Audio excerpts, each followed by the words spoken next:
Hi friends, Mindy here. I have a process video for you today. This is day 11 of the Heavenly Host from Bythewell4God.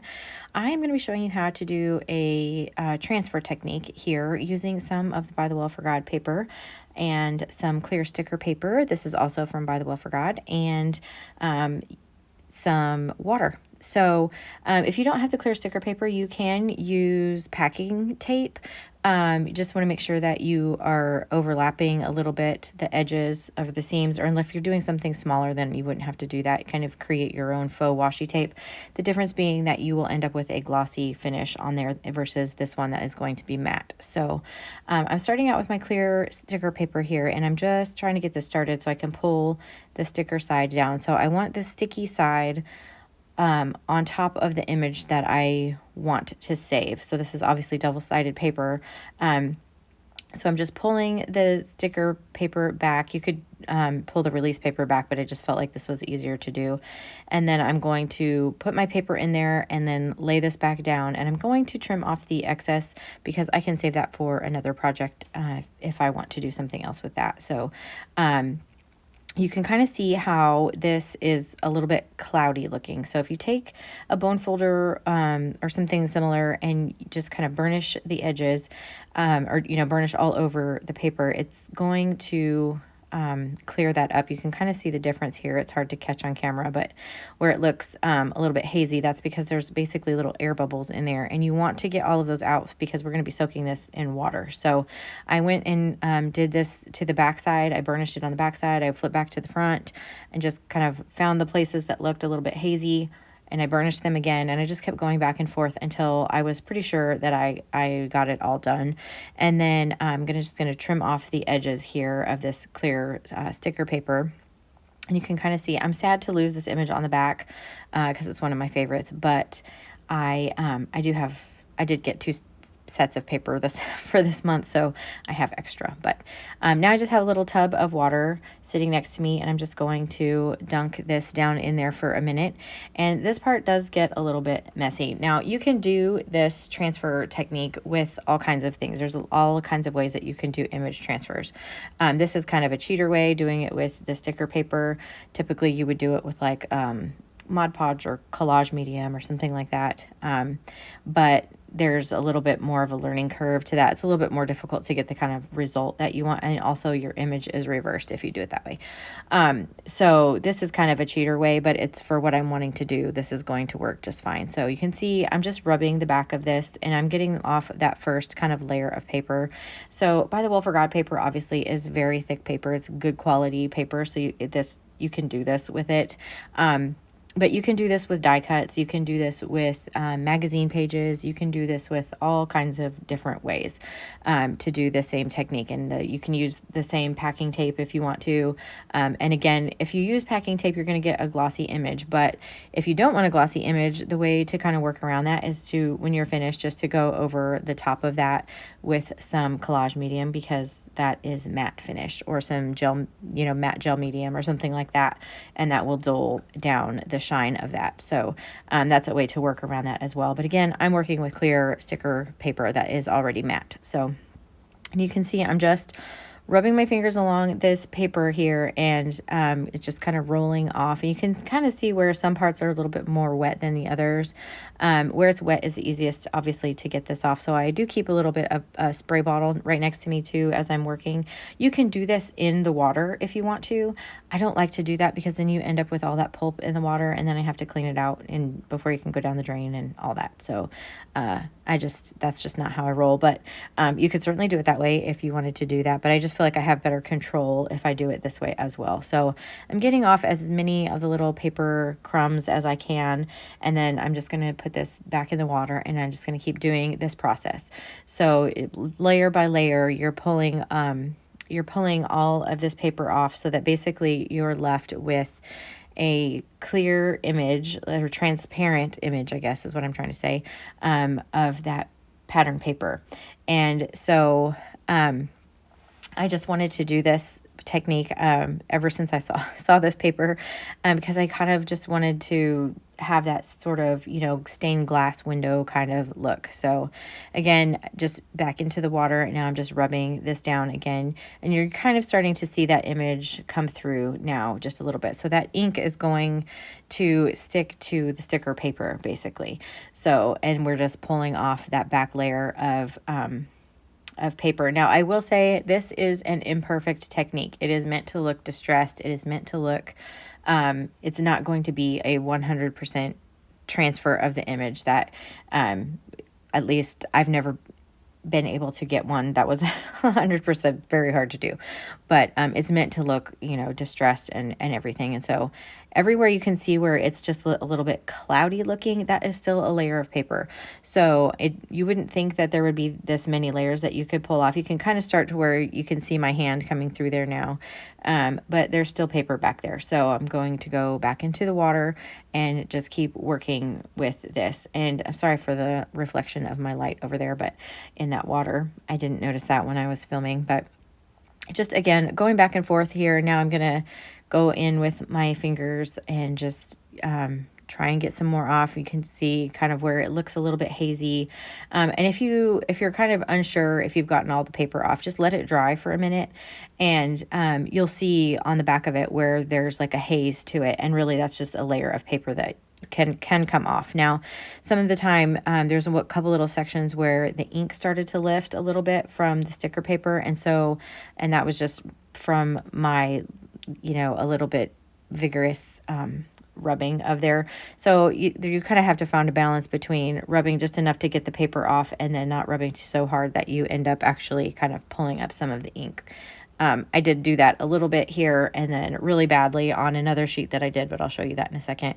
But again, just going back and forth, and I'm leaving this in so you can really kind of just see the process. But now you can see how my hand is showing up through there a little bit more. It's translucent, but there are a few little spots in there where I did actually pull up a little bit of the ink, and it could have been that I just didn't burnish that down well enough so that ink didn't really stick to the sticker paper. It's not going to matter. I can still use this. And you can use this for all kinds of things. I had intended to make a pocket out of this. You could, this one you could even do, if you just wanted to make your own faux washi tape, you could do that.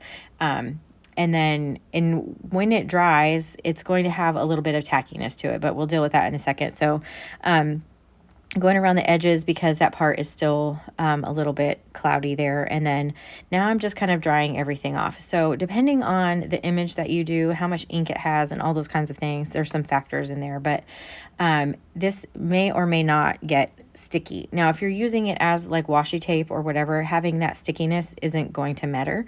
You would, you just add some more glue and you can glue it down. But for me, for what I'm wanting to do, I need that to not be sticky. So I'm going to show you a couple ways that you can take that tackiness out of there. So the first way is to use like an embossing buddy or whatever. Mine is from Pink and Main. And so I am just rubbing this as the powder that you use, like an anti-static tool, basically. And I'm rubbing over there. And then I still felt like it was a little bit tacky. So really my preferred way is to actually use just baby powder and a really soft brush. And then I just put it on there and kind of rub it in with the brush really well. And that's just going to get into all of the little sticky places. That's just something I keep on my desk because you can do it with stickers as well. If you want to use a sticker as more like an ephemera piece or whatever, you can put that on there and it will take the stickiness off of a sticker. So I'm going to pull in the sheet of paper so you can kind of see the difference. So obviously the one is translucent. It's also not as bright because it doesn't have that white behind it. This is the second page that I did, and you can kind of see where it's a little bit cloudy. Those are areas where there's still paper, but because I was having problem with that one section where it lifted off a lot, I think I just I didn't burnish it down well enough. And I was kind of in a rush on that second one, so I just wasn't as careful. But this is actually the page I want to use for today. But I think I can work around that little area that has where the ink came up. But you can kind of see those like whiter spots. That's where the paper, you know, you could technically soak it again and rub all that paper off, but I just didn't want to risk taking any more of the ink up. So I am going to be using the DIY cathedral stamp set, and this, I'm using my little stamp positioning tool here, and you can definitely rub your stamps on the back of your hand or whatever, but because this was a bigger stamp, I just used a white eraser, and it does the same thing. And so if you don't like rubbing the stamps on you, then you can do it that way. And then I'm coming in with archival ink, and again, this sticker paper from Bythewell takes this ink really well. You can use it in your printer and all that kind of stuff. So it's going to take this. I'm using archival though, and even though I'm using a stamp positioner tool, which is really good if you want to stamp more than once, I know that because this paper that I'm using that is left over, this clear sticker paper, is really super thin, and I just have a feeling that it's going to move a little bit, which I was right. It did shift just a little bit. You can kind of see I have to straighten it back out. So there's no way that I can try to stamp that a second time. And I'm not going to go through the whole process of, you know, creating this transfer again. So I'm just going to leave it a little bit distressed looking. It could have been a little bit darker, but for the most part, it came out okay. If I could have stamped it a second time, it would have been really nice and dark, but it actually worked out perfectly for the kind of distressed image that's on there. This middle section didn't stamp quite so well down at the bottom, but it's okay. I'm just going to leave it. I don't want to take the chance of trying to stamp it again to get it a darker image, and then because the paper keeps moving every time I lift it up, I'm just afraid I wouldn't be able to get a clear image. So I'm just moving this one little side over here now, and I'm just going to create my little DIY cathedral. So I'm doing this right side here, and then I am going to add a couple of little windows up in between there, and then that will pretty much be everything for my little scene that I wanted to use. Now this paper is obviously much wider than my traveler's notebook that I'm using this month, and so I'm only going to be able to get about 3/4 of this cathedral, but that's fine too. And obviously it's not going to take up the whole page. So initially what I thought I was going to do was make this into a pocket, but then I realized if I did that my journaling cards and stuff would fall too far down into it, and also because it's translucent, you would be able to see like whatever journaling cards or whatever I put through, and it would take away from the image itself, which is I didn't really want to do. So I kind of worked around that by I'm going to make a really shallow pocket out of this. So I'm starting out over here on the right edge. I'm just adding some glue. I'm using art glitter glue. It doesn't show up through here, especially on the sticker paper. It actually does better than like vellum. And you can kind of see I'm putting my little flashcards up there just to kind of get an idea for how far down I want to put my glue. They're just going to tuck up in that top spot there. Then I'm adding glue here along the spine and along the bottom. And then I'm just going to add one little strip of glue here. And I'm leaving that middle section open because I want there to be some give in there, because this paper is translucent, so I want there to be kind of some play in the light that way, so that it looks more like a stained glass window. So I stuck these down in there, and I felt like they were going a little bit too far down, and this is kind of where I made a little bit of a mistake. I glued too far up, and so I ended up with a very, very shallow area, but it's still enough to tuck those two little flashcards in there. So I am back now. I have all of my scriptures and notes and everything written out. I'm going to stick these two in this little glassine envelope, and I'm closing that with a Felicity Jane little tiny paper clip. And up here at the top, obviously don't want to leave that white, so I'm using antique linen and a makeup blending brush, and I'm just going to put down some color. Originally I started just having some deli paper behind there, but on that next page there's a file folder, and so you can kind of see where a little line is forming across the top, and that's because it's picking up that little ridge from that. So I put something hard back there so that I could add some more of this antique linen. And I could have done this to the whole page, but it would have affected the color of my paper there that I added because it's translucent. So I went in just in a couple places up here at the top with the brickwork stencil that released with this kit, just to add a kind of a subtle hint of some brickwork up there. I didn't want to do the whole area. And you can kind of see how my little flashcards are tucked up there at the top. And then I have a clear sticker that I'm going to use on the back side of this vellum envelope. just for some interest back there. And then on this front side, this is the edge with the seam. If you didn't like that, you could tear that off. I like that there. I like the little extra texture that it adds.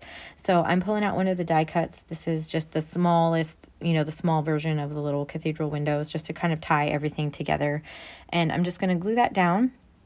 And then I added one of the little postage stickers that came from the extra sticker pack, the little clear stickers up there in the top left-hand corner, just to add some color up there. And then I'm going to add the numbers down here at the bottom, indicating that this is for day 11. I'm not adding anything on that left side page. I'm just going to leave it like that. I'm happy with how that looks. And that's going to be it for me. So if you like this video, I would appreciate it if you gave it a thumbs up. Subscribe to my channel if you haven't already. And until next time, bye.